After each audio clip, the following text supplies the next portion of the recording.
And welcome to yet another edition of Ask the AD. I'm Dave Horger, along with Greg Christopher, the athletic director here at BGSU. We've got a lot to cover. So let's begin with the University of Massachusetts. Rumors are circulating. It could become a member of the MidAmerican Conference in football. Yeah, Dave, that came out just yesterday, so kind of hot off the presses. And college football, actually college athletics in general, the landscape has certainly adjusted quite a bit over the last year, including this week with the Big East, announcement of its changes. So I don't think it comes as any surprise. We've been talking about potential membership changes for probably over a year in both the AD's room and the president's rooms. We've looked at a number of different options of different schools, different routes to go. I think anything that's being talked about right now is premature. I don't think anything's going to get done until probably first or second quarter. That's if anything gets done at all into 2011.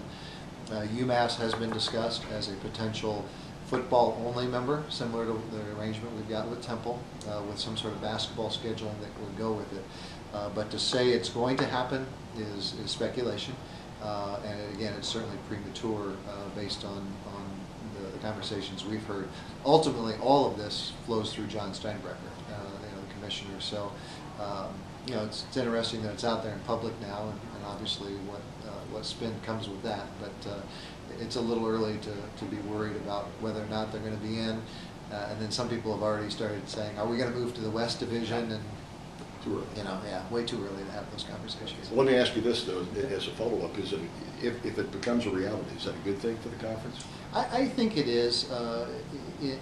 I'm an advocate of Temple in the conference because I think Temple is a quality institution. They certainly are committed to football.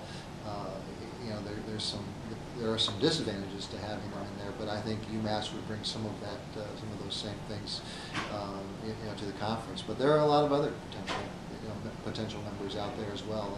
And do they have to be just football members, or could they be full members? I mean, those are the types of conversations that are going on. It's probably too early to talk about some of those specific members. Yes. Okay. All right. Not too early, but I don't know how thrilled John Steinbrecher would be for me to rattle off the list here. As we're talking about football, the football season has recently concluded. We knew going in that might not be the best of seasons, and nothing really went right for the guys, did it? It was a tough season. There's no way around it. Frustrating, and certainly not our expectations. I think when we interviewed, I guess it goes back 18, not full 24 months when we made the change and talked to all the finalists. One of the things I did was we sat down and put the roster in front of our finalists at that time and went through the roster and where things looked for the next couple of years. To a person, all four people said, 2009, things break right, you could have a decent season. 2010 is going to be interesting. It's a bit of an empty cupboard right now. I mean, if you look at the two recruiting classes, this year's seniors and frankly next year's seniors too, as far as the quantity that's left of those classes. So we knew it was going to be a young team, and we knew we had a couple of real significant holes in both the defensive secondary and offensive line. Unfortunately, those didn't get better throughout the year for a variety of reasons, and you don't expect to play 5 games and lose 4 of them, right at the end the way we did too. But I'm confident we'll get better. There's no doubt about that. And probably the best thing is next spring, or this coming spring practice, is going to be competition. And that's one thing this team didn't have a lot of as well. We didn't have a lot of competition at a number of positions, and competition is always a good thing.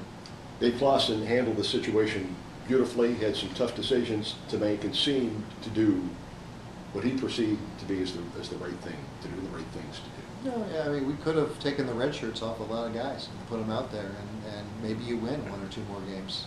But ultimately, you're trying to build a program for long-term success, and winning 1 or 2 more games this year isn't going to help us win a championship 2 to 3 years from now.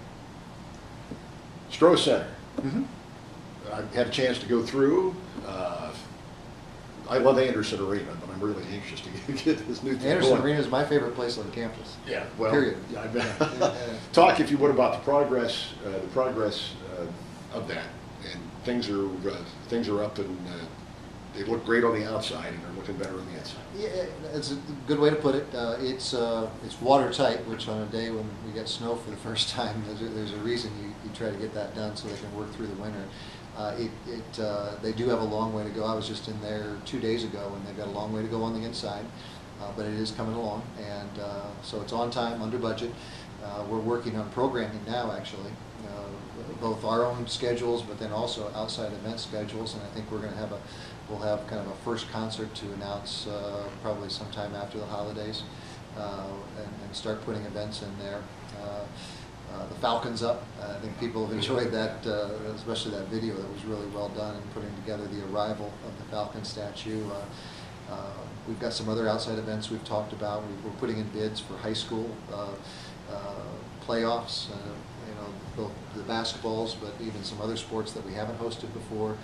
The NCAA women's tournament is coming here first and second rounds. That was an exciting opportunity that we were able to get a hold of. So things seem to be, knock on wood, going just fine. Yeah, with the women coming in for those first round games, I mean, that's a great thing for the university and for the community. It really is. I don't know the exact economic impact that it'll have, but when you think about 4 teams and their fans, coming here, I guess we can hope that it would be 3 teams, because it'd be nice if one of the teams was a local team. Sure.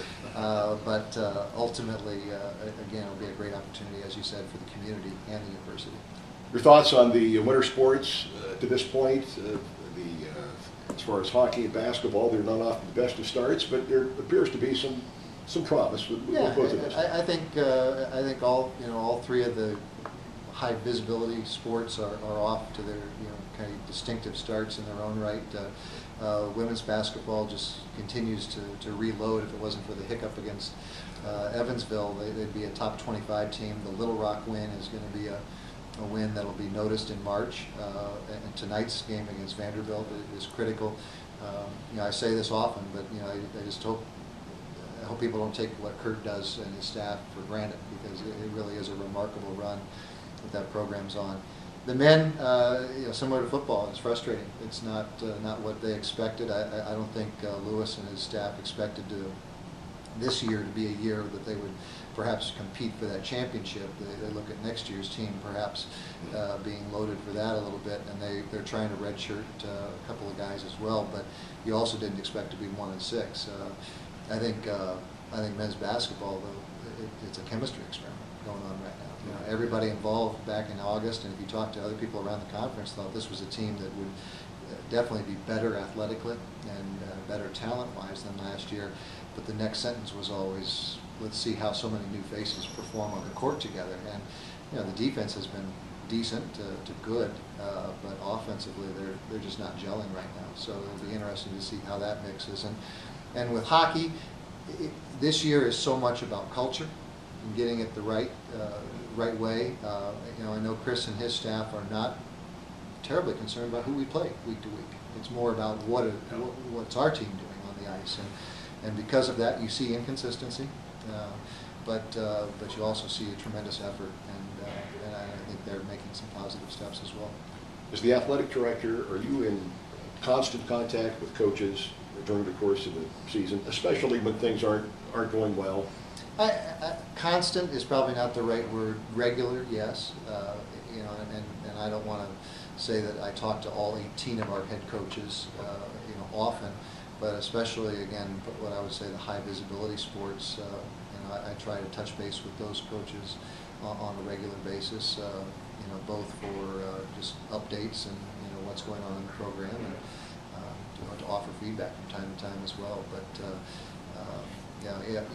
using Lewis and Chris as examples of coaches that are not having perhaps the greatest of seasons, you also talk with them, just to try to encourage them as well, from time to time. So it goes both ways from a communication standpoint. A lot of good things, a lot of new things on this campus, including something right here at the football stadium, the new letters. New letters, yes. 19 million people a year see those as they go by.